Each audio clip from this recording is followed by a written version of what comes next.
Ja, also ich finde ja, dass wir mit dem Fusion-Track einen ganz besonderen Akzent auf der OOP setzen.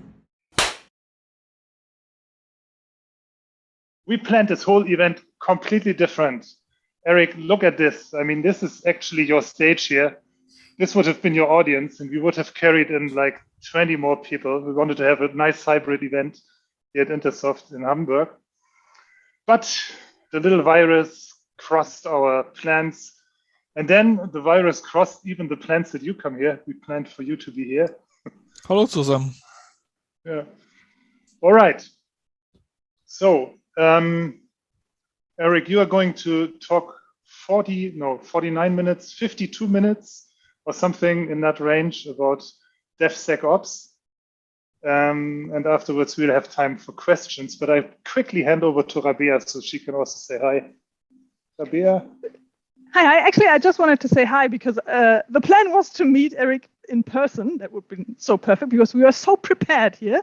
But I'm really so curious to hear what you say in your speech, in your lecture, and hope we have the same fun, even though you're home and not here. But I cross my fingers for next time. So the lounge would be all yours, and we would have a cheering audience. But we will imagine this today, okay? So I hope we all have fun now. So thank you so much for joining us here.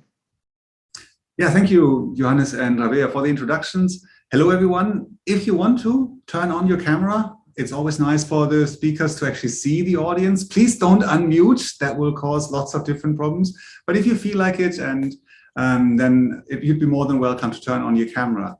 I hope I'll have a really interesting talk for you on the topic of DevSecOps. And we will spend the next, as Johannes said, 45, 50 minutes with me presenting a lot of different practices, techniques, etc. We'll have time at the end then, of course, to ask questions, to maybe go a bit deeper. And the way this is set up at OOP means that we can also, like in a real conference, hang out a little bit, like 5-10 minutes over the allotted time, actually, in the end, to keep the conversation going, if you want to. So, with that said, let's get started. DevSecOps, a practitioner's perspective. I need to be really honest with you, and it says a practitioners. It actually is many practitioners. I do work at Thoughtworks. We are a consulting company with presence in 17 countries.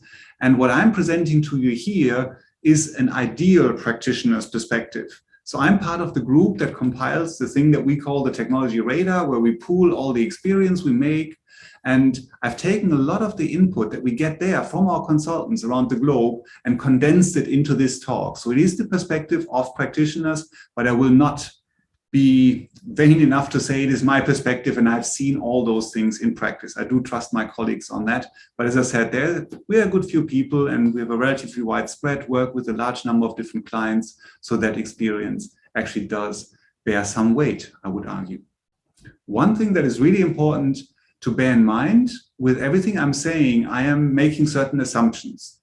One, for example, is enterprise computing. So if you work in video games development, or maybe if you work in embedded software on microcontrollers, maybe some of these things won't apply to you. Most of what I'm talking about is this current or modern style of software development. I've taken as an example here the two pizza teams, so these cross-functional interdisciplinary teams of 10 to 12 people that work together on business capabilities, that build products either for an organization or products, software that is being sold to other organizations. If your setup varies dramatically, many or some of the things I'm talking about might not apply. In those teams who develop software, these interdisciplinary teams, it is not all about implementing requirements. Yes, there is a big focus on it, of course. I mean, we need to implement the features, the business capabilities. But because the teams are interdisciplinary, they have the autonomy, they can deploy into production ideally. Not only the requirements are important, but all sorts of other quality attributes. And I've shown you a few on this slide here: auditability, performance, security, etc. Of course, these are not the only ones. If you were comparing that mentally to a list, I've actually shown you here a screenshot of Wikipedia that shows all the whatever Wikipedia agreed on quality attributes there. So there's a lot of them. There's a huge amount of them. And you need to, of course, as a team, understand which ones are relevant to you. And you also, of course, if you've worked in any capacity in such a team, you realize that you can't optimize all of them. So most of the time, these non-functional or cross-functional requirements imply trade-offs, imply changes that need to be done. In the talk today, I want to talk only about security. So we leave all the other quality attributes aside and really focus on security.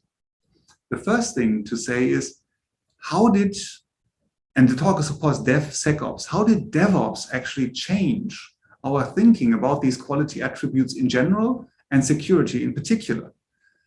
And what I would argue is that DevOps is a way of working. Some people say it's a culture, it's a mindset, it's a set of practices, tools, etc. But it has profoundly changed how we develop software. And one of the key things that we often find in organizations that have DevOps is the idea of continuous delivery or continuous deployments. So one of the organizations we work with in Germany is Otto, the big e-commerce company up here in Hamburg. And they've stated this publicly as well. They're doing several hundred or sometimes several hundred deployments of code, of the microservices that they're writing into production per day. But if you're doing 100 deployments into production per day, the traditional way of doing security doesn't really work anymore. In Thoughtworks, we've called this, the old way of working, the security sandwich. And the idea is that oftentimes, when you were doing releases every 3 months, every 6 months, or even less frequently, it was okay to think about security in a design phase, to even maybe do something modern like threat modeling, but really focus on thinking about the right architecture, the right practices in a design phase. Then there's the sandwich bit in the middle where you do a lot of development. And then before release, you would actually do a pen test. Ideally, of course, done by a different company so that they could go in with a fresh pair of eyes and see and find whether the architecture, the other techniques you applied actually resulted in a secure system. But like I said, of course, with 100 deployments per day, pen testing is not something that you can do continuously and certainly shouldn't be the only thing you're doing. It is still probably worthwhile. I mean, if you build something on the green field and you deliver an MVP, like a minimum viable product after 3 months, it could actually be beneficial to do a pen test, or maybe do that every quarter anyway, as you are continuously releasing, but it can't be the only thing. So the rest of the talk, I want to dedicate to talking about how can we do security in that new world where that security sandwich doesn't work anymore. For your convenience, I've split it into 4 sections where I'm approaching the topic from different angles. The first section is architecture, software architecture. And here, I want to talk about security techniques and practices in software architecture. The first one is so-called zero trust architecture. And what we're talking about here is the idea that in a software system, or most software systems we build today are distributed.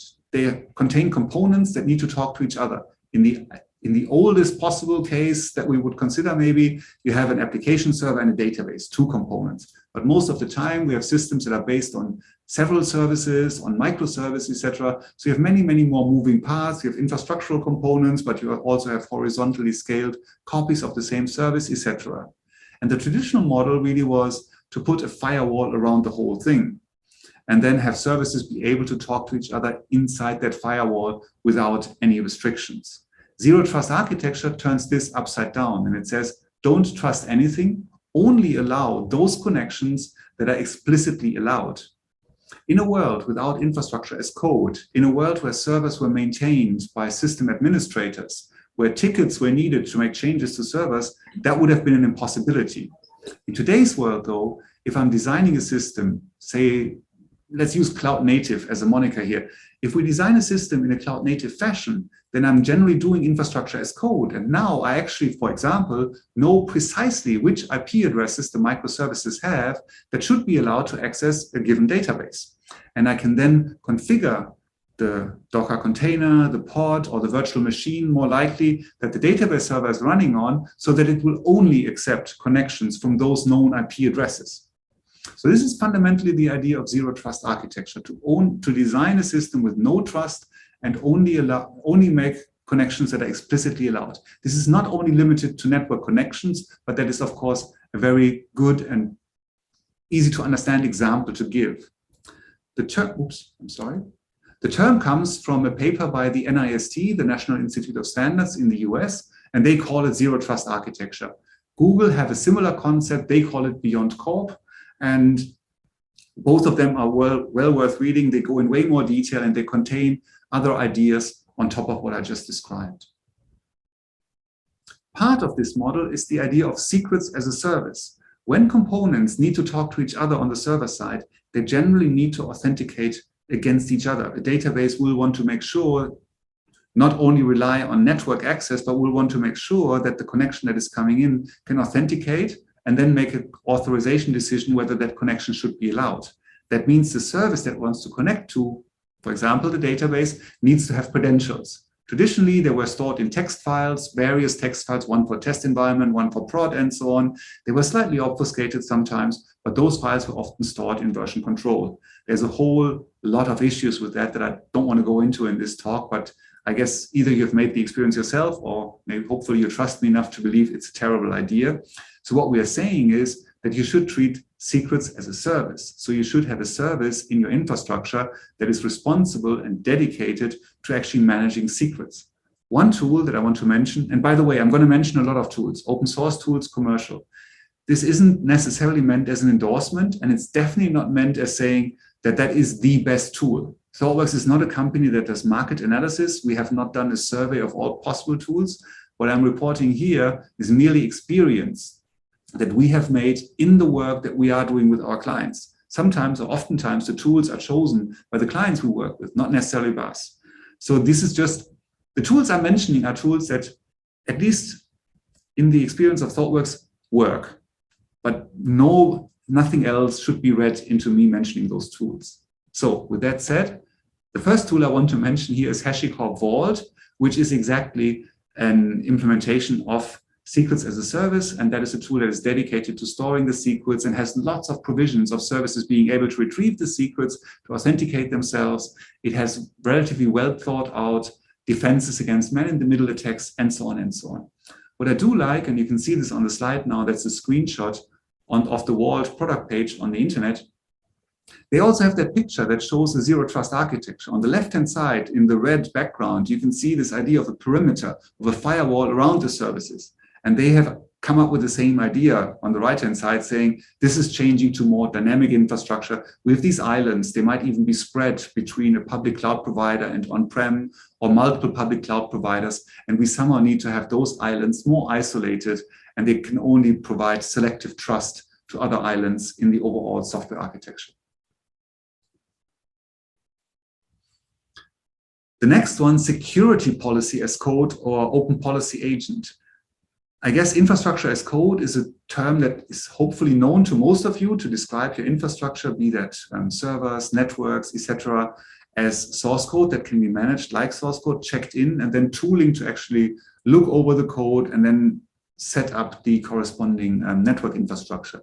Security policy as code thinks this a step further and says the security policy should also be expressed as code in text files. I don't want to really have, especially prevalent in the Windows world, I don't want to have admins who go into a graphical tool and change rules or make settings to domain controllers that get distributed. We really want to keep the security policy managed in the same way as we manage the rest of our software system in code.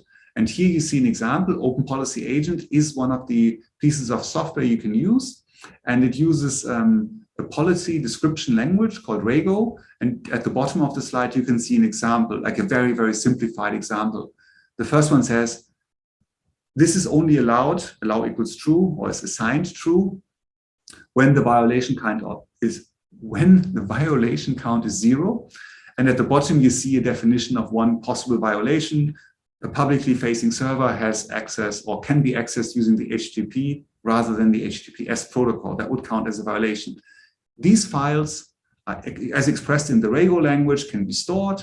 There's some data in JSON files. Open Policy Agent can evaluate the whole thing, and my service can actually use those policies then to authenticate, or sorry, not to authenticate, to authorize or to validate requests that are coming in. Very simple tool. We like it a lot. Open Policy Agent is now spread more widely. There's different adapters. There's something for Kubernetes, for example, which of course is a hugely popular platform. Another thing that goes on the infrastructure side in the same direction that we have done on the programming side for a while, separation of concerns. So, for example, endpoint security. We want to check whether something can access a service. We want to do HTTPS termination. Of course, you can do this in a self-contained microservice. What we do like, though, as an approach, if you have the option, for example, because you're running on Kubernetes, to use the concept of sidecars. And the sidecar is something that runs alongside in the same pod as your service, and then do the checks in that sidecar and not in your service. Has a couple of benefits. You don't have to replicate the same logic. I know you can do it in the service. You can share a library, for example, to contain the code that analyzes a JWT token, for example. What we do find, though, is it's easier to move that into a separate component and leave the service then focus on the actual business capability and not as those infrastructure concerns. Something that we have had very good experience with here is Envoy. Envoy, by not coincidence actually, Envoy is also part of Istio, which is one of the most popular choices for service meshes, which take that whole concept even a step further. And Envoy plays that role with Istio, but you can also use it standalone. If you don't use a service mesh, there might be reasons why you don't want to do it. Still, using sidecars for endpoint security, in our opinion, is a really good idea. Another technique I want to highlight in a slightly different direction are these distro-less Docker images. So this is an idea first pioneered by Google to say, if we use Docker and we run Linux in a Docker container, why would we even use a distribution? The Linux distribution was generally meant for interactive use. And that includes, for example, servers where you can log in by SSH. And that includes Ruby and Python and Bash and a lot of other things. But if the machine is only there to serve one specific version of one microservice for the period of time that that service is live, why have all the other things that a distribution brings in that Docker container? Just let's remove everything and keep the Docker container to only have those components that are really needed to run the service. Don't use a distribution. And there's tooling around it. It's actually good practice. The key thing, of course, is reduces the attack surface. The fewer components you have in the Docker image, the fewer things can go wrong. Of course, it makes your build faster, etc., because you have smaller containers. And then last but not least, an architectural idea are these so-called secure enclaves. You might have heard about it. You have come across it maybe. The cloud providers are talking quite a bit about this to say that from an architectural perspective, many organizations, for regulatory reasons or other reasons, are concerned about running their applications in the public cloud because they don't trust the neighbors on the systems, or they don't trust the hypervisor. And then the idea is, oh, you can use a secure enclave to actually defend yourself. So you can store the secrets, you can make sure that you have an unbroken chain of, I don't know, trust on the systems by using these secure enclaves. And sometimes I think the old adage is true. If it sounds too good to be true, it probably is too good to be true. And you only have to put a couple of terms, even secure enclaves vulnerability, in the search engine of your choice, and you very, very quickly find that there are a ton of concerns around these secure enclaves, and it's really, really hard to get them right.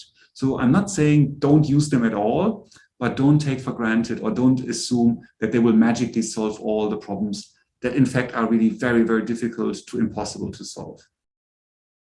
So with that said, I need to make a slight detour on a topic on evolutionary architecture and fitness functions. Because in this idea of DevOps, continuous delivery, continuous deployments, ever-changing system, interdisciplinary product teams that stay with the same services for many years, the software architecture and the ideas we talked about are not done upfront anymore. They happen also continuously. And how do you manage that? And here the idea of evolutionary architecture comes into play. Rebecca Parsons, our CTO, and Neil Ford and Pat Kua wrote a book a few years ago called Building Evolutionary Architectures. They didn't only want to talk about them, they want to talk about how to build them. It's an interesting book. I'll just leave it here for you. Might be interesting. But what I want to take out of it is that definition. What is an evolutionary architecture? And they came up with the definition that you can see on the left-hand side of the slide. What does that mean? Starting at the bottom, across multiple dimensions, easy enough. We talked about those dimensions earlier, the quality attributes. Incremental, also relatively easy. I've talked 15 times by now about continuous delivery, continuous deployments, going from Git to production in, I don't know whether that screenshot is actually readable over Zoom, in less than half an hour. That's a screenshot from a real system with the Git repository pixeled out. So the hard part is guided. What does guiding mean in the case of evolutionary architecture? Here it is interesting to know that Rebecca has a background as a university professor, and she did work in evolutionary computing. And in evolutionary computing, there was this idea of a fitness function. Rather than going into the more abstract definition, let me give you an example from a video game. And I chose it for a number of different reasons. In this video game, the players build bridges out of material. And you can see this here, the bridge looks a bit funny, but so were the bridges that were incidentally designed by genetic programming in the 90s when that was popular. But the goal here is you can see two fitness functions. At the top, you can see with $22,000, the cost of the material that it takes to build that bridge. The goal of the game, the foreground goal, is to bring a set of vehicles from the left side to the right side, the red car in this example. But of course, the goal is to build a bridge to make that possible. You have to stay within the budget, and you can see this, it should be $24,000 or less. At the same time, you see another fitness function at the bottom. You see how much load is exerted on the bridge. How much is the car stressing the bridge? And at the moment, it's only 64.8%. You can see that. So what most players do and how they play the game is to say, how can I reduce the cost of the bridge? What can I take off? So that it still allows the car to pass, but I have to build the bridge for cheaper. So we can see two fitness functions here, the cost of the bridge and the interaction with another fitness function. Does it actually hold the car as it goes through? And we can see here that we can optimize some fitness functions, whereas others are hard thresholds. I mean, when the load exceeds 99 or 100%, the bridge collapses, done. If you increase the budget, you're probably also done. In this game, you are done. So this is the idea of fitness functions and how you can have an objective assessment. It doesn't tell you how to build the bridge. It just tells you which functions you have to actually maintain. If you want to play it, the game is called Polybridge. It's not a free game, but it's not expensive. It's good fun. So that brought my colleagues to the idea of this concept of architectural fitness functions. And there, I'll let you read the definition they came up with.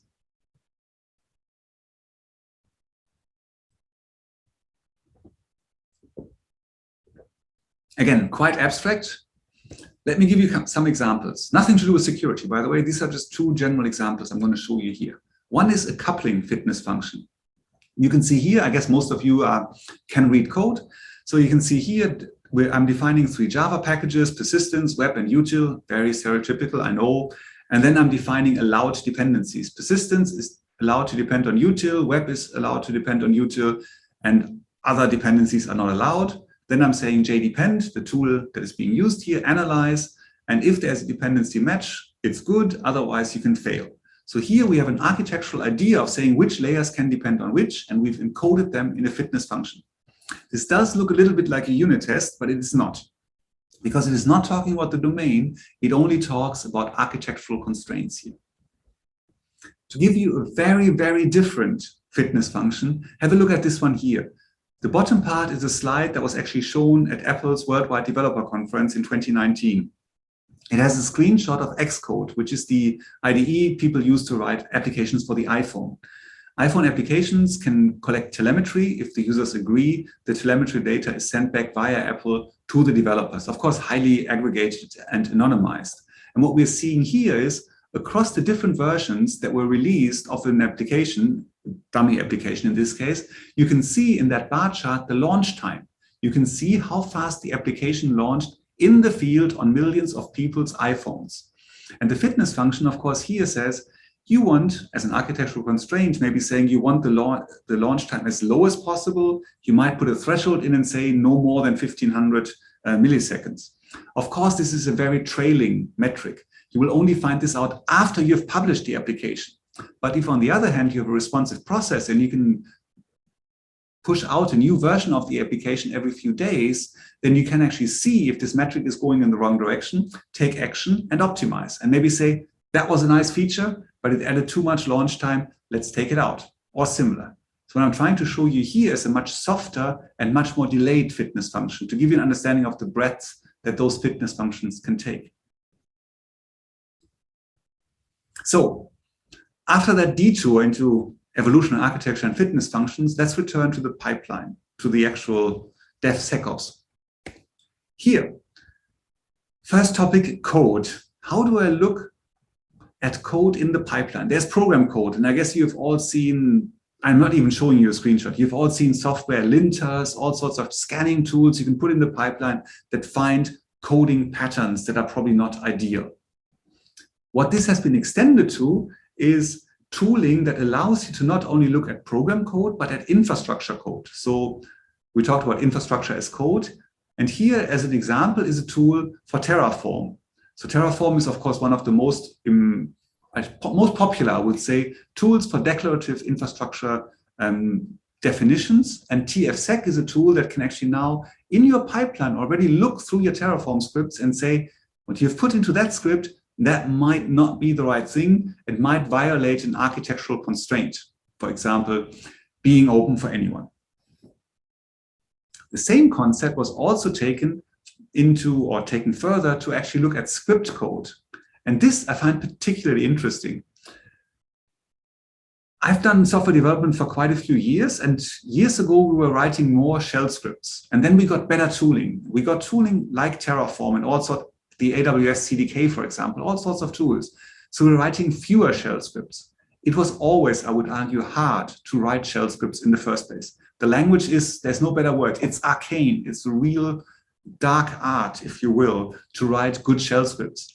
And what I want to highlight here is a tool called Shell Check. This has been around for many years, but it's very, very comprehensive. And it can go in the pipeline, for example, through your shell scripts and find things that are suspicious, things that you probably didn't mean. And it's really, really good. You can see this on the screenshot here.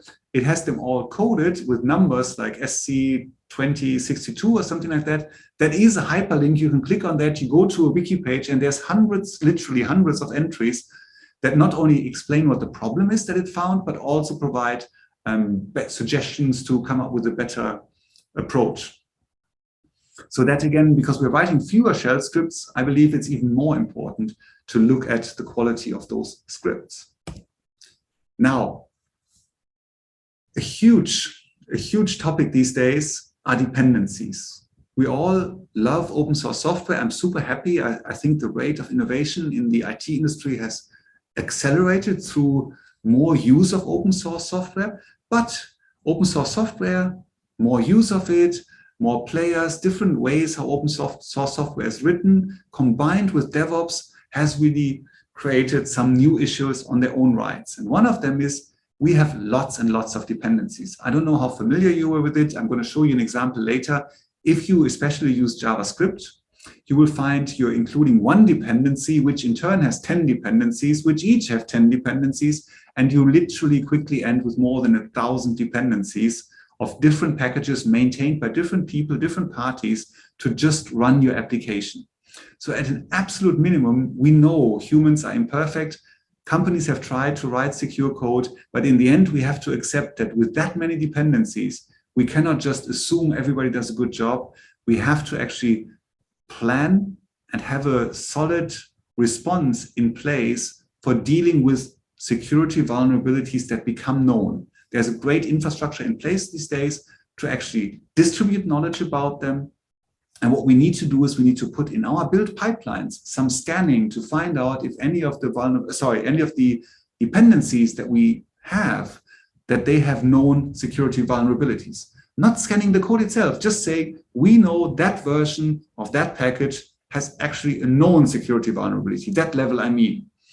Here's a really, really cool tool we like, Trivy.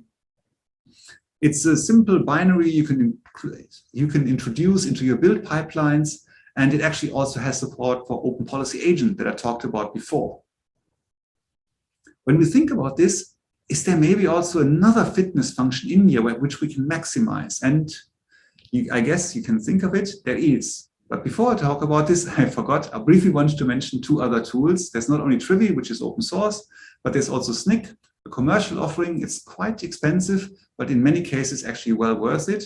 And of course, if you want to build something like that from scratch, there's something called OSS index that is made available by Sonatype, and that provides you an API, and you can just say, are there any known vulnerabilities for that package? And you can write the tooling in your own pipeline in the way you want it, if none of the tools that do this out of the box work for you. But now back to the fitness function. Dependency drift, and by that we mean, how far behind are you on your dependencies? This is a real example from a not-to-be-named organization we worked with.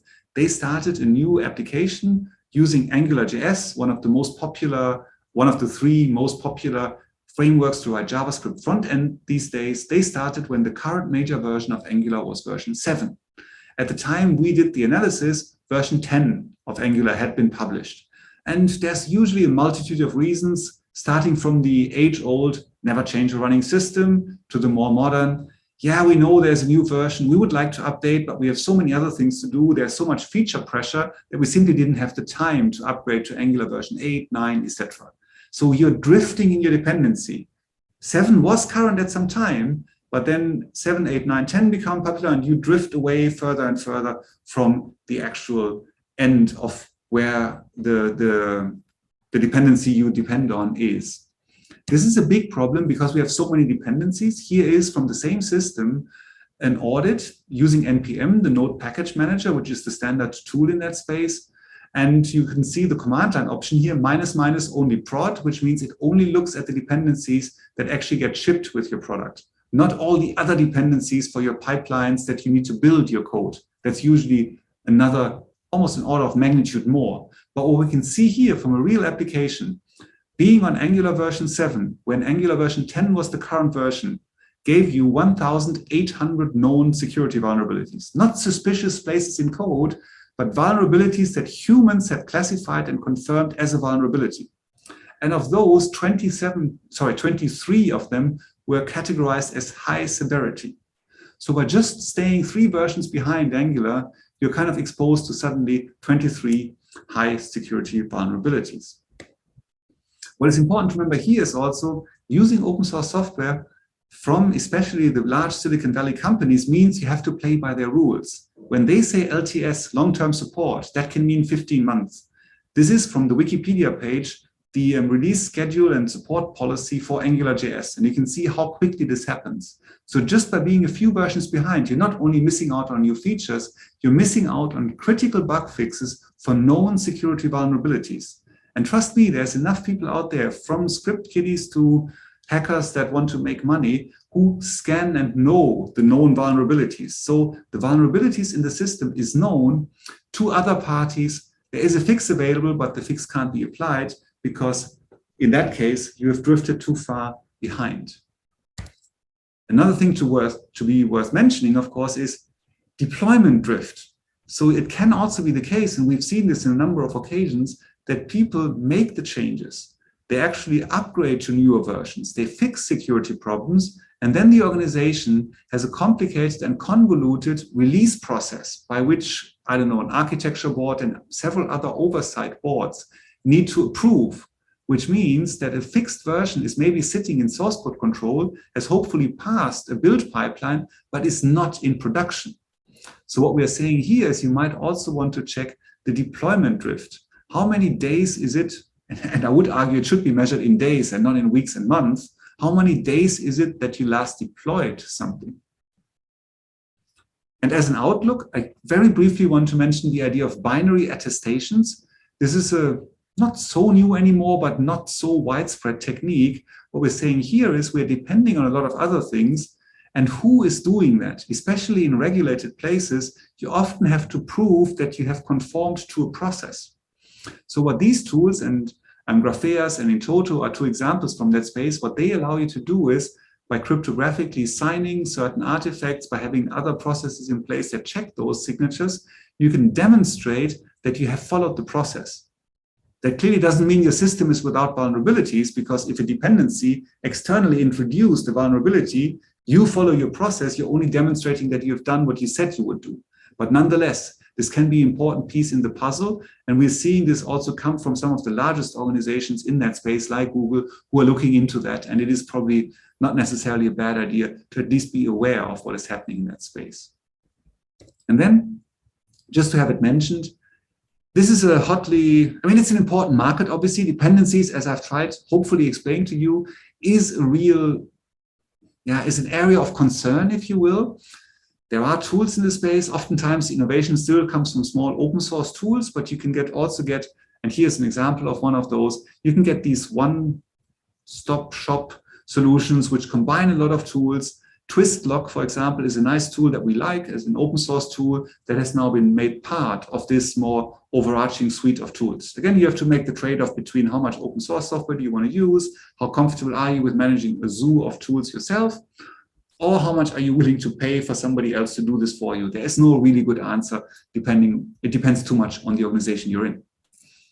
But we do like those tools, as I've mentioned several times, especially also for regulated environments. But on the other hand, even if you're not regulated, that is not an excuse not to have good security hygiene and good security practices. So now, the last of the major sections is outside the pipeline. What do you need to do outside the pipeline to keep your source code secure? One thing that you really need to do is to have, how should I say this? You don't only want to wait for your pipeline. We've talked about all the goodness of tools that are in the pipeline, but maybe to decrease the cycle time, to make the feedback more immediate, but also to not get into the way of the people who are working on the same code base too much. Of course, this is greatly reduced when you have microservices, but still, there's multiple people, to run some of them pre-commit. You can run a lot of those linters and all sorts of other tools I mentioned before, for example, shell check. You can actually run them before you commit. One class of tools that is worth highlighting, because they are good and bad at the same time, are these tools that try to find secrets in your source code repositories. There's the Yelp tool, which we quite like. There's also a tool that we've published called Talisman. These tools go through your code base before you check them in and see whether you have accidentally checked in authentication information, access tokens, etc. This is very critical. I don't know how familiar you are with the problem behind it, but especially, for example, AWS access tokens. When you check them into GitHub, it is known that there are automated scanners by malicious actors that find these access tokens in your source code repositories when they are public. And then completely automated also will launch instances in your Amazon account to launch, very often, cryptocurrency mining schemes. It is, in theory, a terrible idea to run cryptocurrency mining on a public cloud provider, because the value you're creating by the mining operation is less than you pay for the compute cost. But for a malicious actor who steals a token, an access token, it works because they get the benefit of the cryptocurrency being mined, while the cost ends up with the owner of the token, the organization that they stole the token from. So for them, it is still a way to make money. This is very well automated. We've seen several cases of that. The people who do this are well aware of the soft limits. I mean, in AWS, you can't simply scale a service to 1,000 instances. There are some soft limits, and you'll probably get an email or a phone call from your account representative to say, did you really mean to launch 10,000 instances of this thing? Unless you have 10,000 already because you're a huge organization, but you know what I mean. There's also this notion of spot instances that many teams are not even aware of, but these tools that exploit these weaknesses clearly are aware of spot instances, and they launch spot instances in all sorts of places that will take you several hours or even days to discover. So making sure that you don't put authentication tokens in source code repositories is a good idea. I would also very much caution against any feeling of thinking our source code repository is private, nothing can happen. We've again seen convoluted steps to do with cloning something, making it part of a hackathon, including bugs when information that was thought to be private actually ended up being public.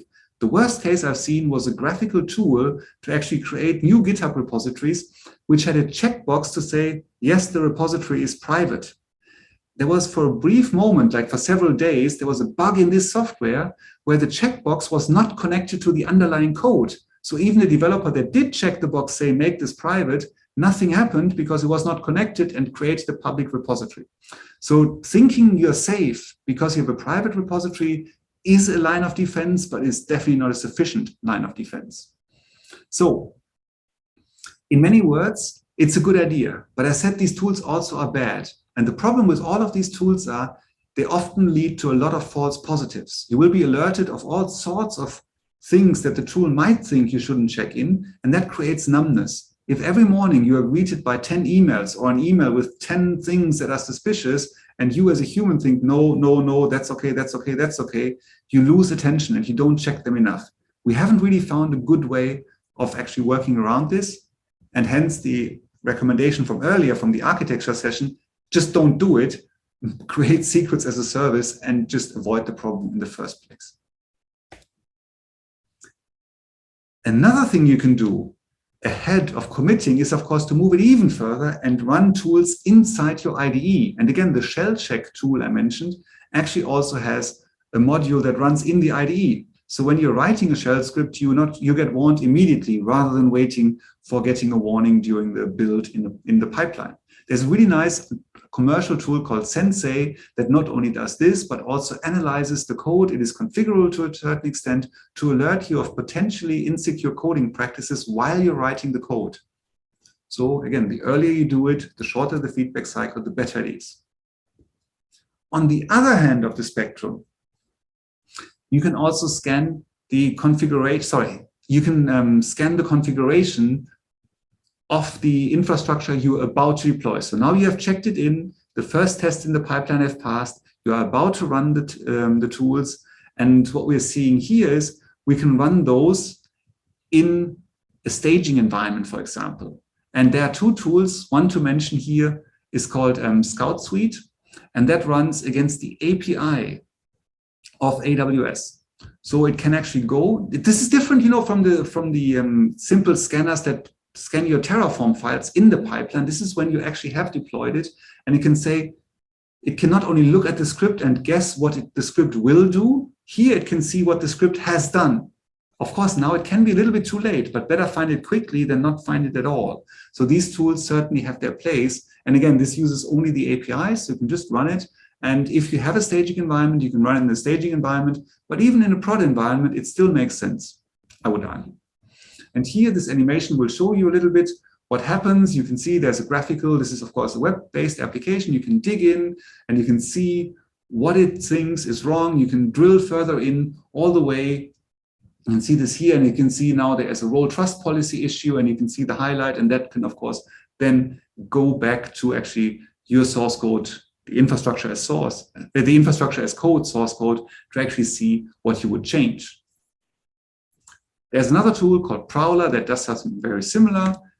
Prowler comes in many disguises. It has a terminal-friendly, colorful interface, but it has well integrated with AWS and has a very manager-friendly, very high-level view of those things as well. So these are just two tools. Others exist as well for scanning your infrastructure configuration when it's deployed.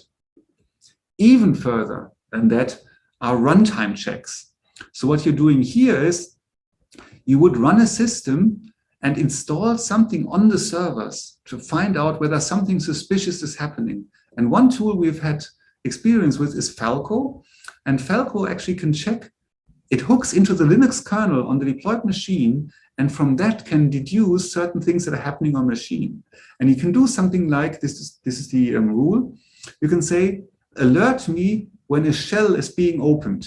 I mean, if you run a Docker container to run a microservice on an EC2 instance on AWS, you're really not expecting a shell to be opened there. So this thing that is hooking into the kernel can see what I'm seeing on the kernel calls actually does indicate strongly that a shell is being opened on this Docker container and sound a warning. Again, this is after you've deployed. But the thing is, you want to find out when there's a vulnerability, when somebody is about to, as beginning to hack your systems, to find that out as soon as possible and not from the news later, obviously. So what I'm trying to say is all the way from writing the code and getting direct feedback in the IDE, all the way to actually having something running alongside in the kernel on the computer, on the virtual machine you've deployed your code, you can run this. And I guess that is the idea of DevSecOps. We talked about shifting security left. That didn't mean everything moves to one specific place, but it means it's shifted left across the entire software delivery process, the entire path to production. 3 more things before I wrap up the talk. One of them is security chaos engineering. This is more a practice. This is not a tool that you use at any given moment in time.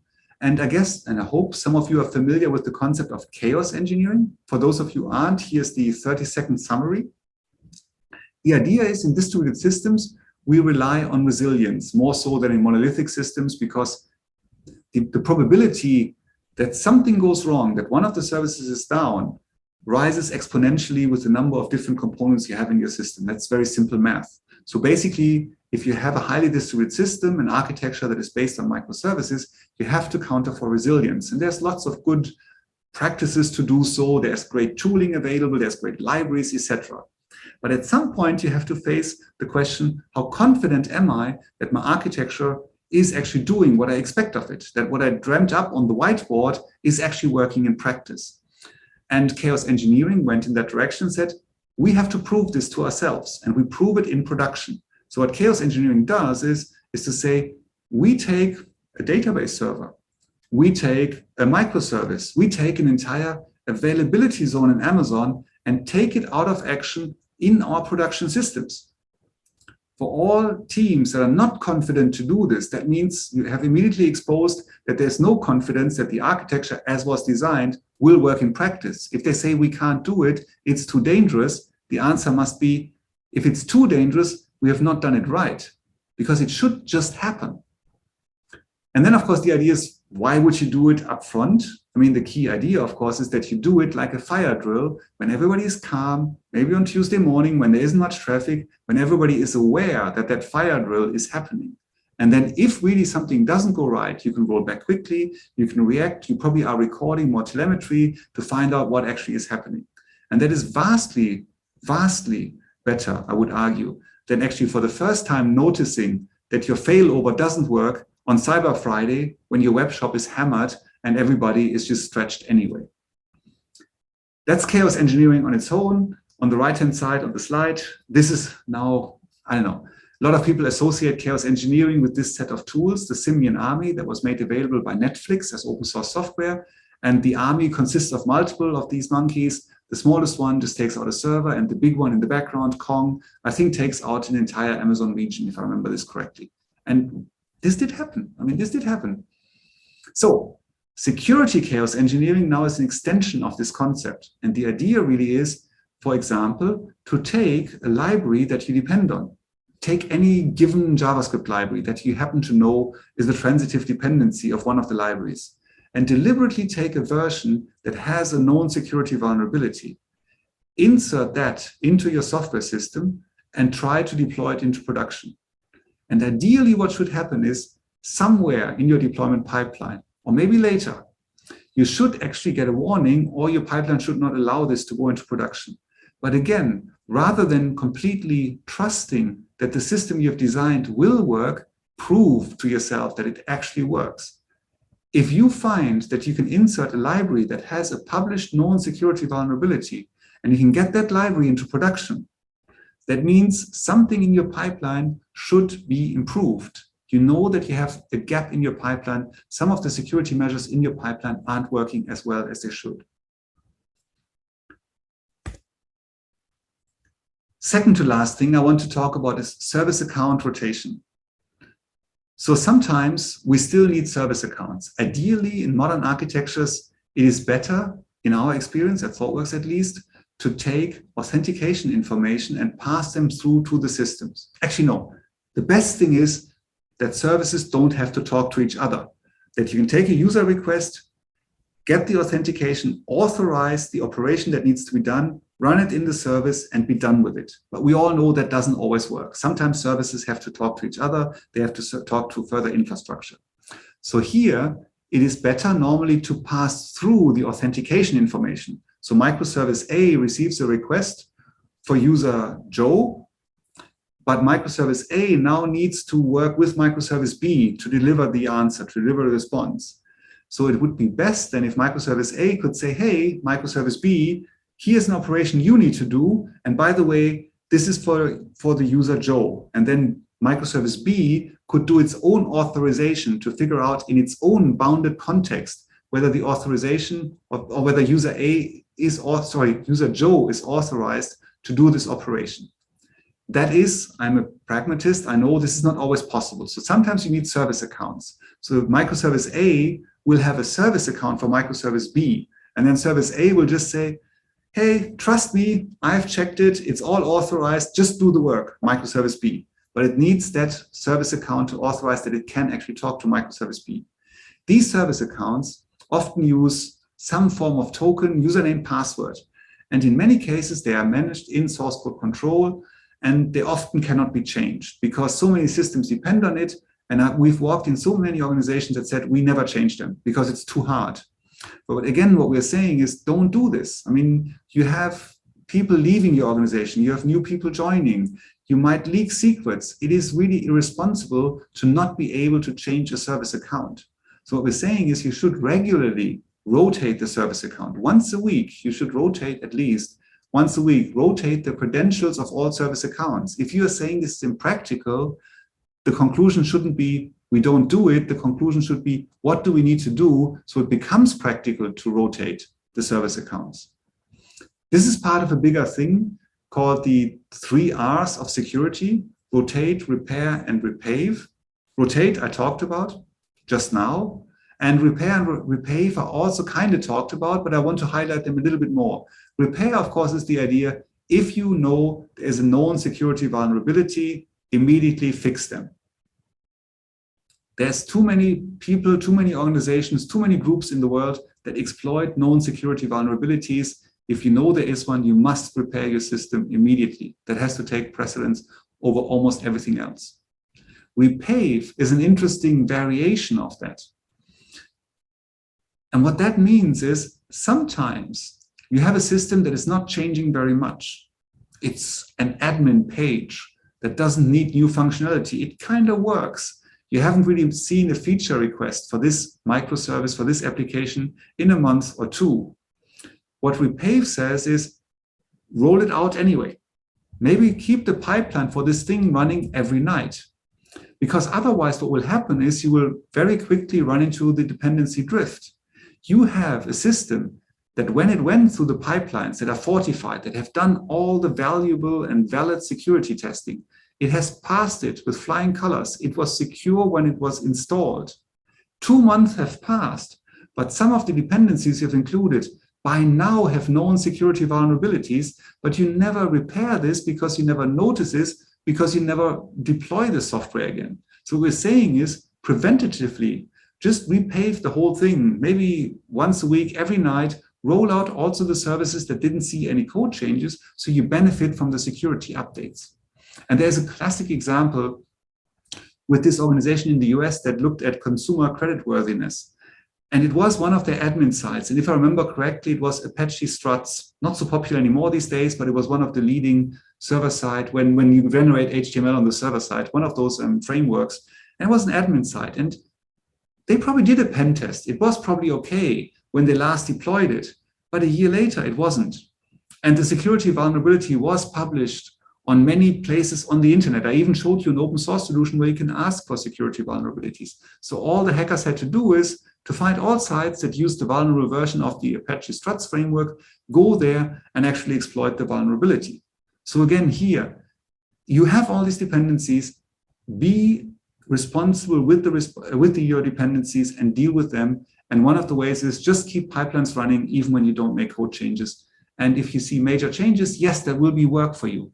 Yes, the new version of the framework you depend on comes out and you're saying, why do I need to do this?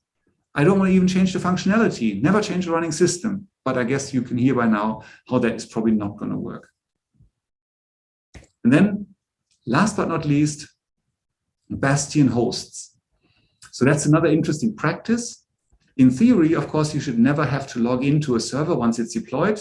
What are you going to do on it? The architecture is there, you have included monitoring and all these other things. Why would you need it? Again, I'm a pragmatist. I know sometimes I'm a developer myself. It is good to be able to SSH into a machine to see what has gone wrong, what is about going wrong. Of course, you don't want to expose the SSH ports of all your actual machines to the internet. So you create this bastion host. Everybody logs into the bastion host, sometimes they're called jump hosts. In the SSH config, you can configure them as jump and proxies, and you can log in. Of course, that's another, how should I say, another piece in your attack surface. And so on Amazon, you now have this thing called the Systems Manager Session Manager that allows you to actually log into machines without having to use a bastion host. You don't need to open inbound ports.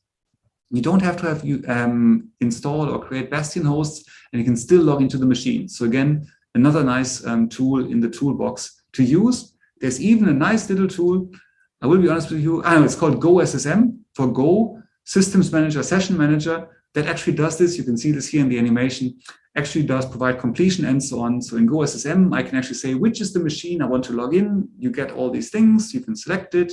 It will do the magic in the background. And after that, you can SSH into the machine. And with that little tool towards the end, you can see this here, with that little tool at the end, I want to close this. I personally haven't seen the questions pop up, but I'm sure Johannes has seen them. And we have, as I said, several minutes, maybe 10 minutes to go into those questions. Thank you very much for listening. I hope this was useful to you.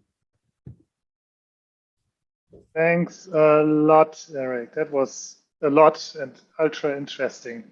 I think I will have to review the whole thing on video again and try out the tools that you mentioned. We do have some questions. We don't have 10 minutes, not officially, but we can stay on, whoever wants to. And yeah, I actually can't see the questions either. That's interesting. I have to look them up. One of the questions I had is, you know, with this ever-growing demand of software developers and software developers becoming a more scarce resource, I call them resource, but whatever. Now, I saw, listening to your talk, do you have an idea of how much of the initial cost of a project or for any kind of given software you would need per year for maintenance? Just, you know, to keep the libraries updated, to scan for security things. And what does that mean? Do we all have to develop less and maintain more?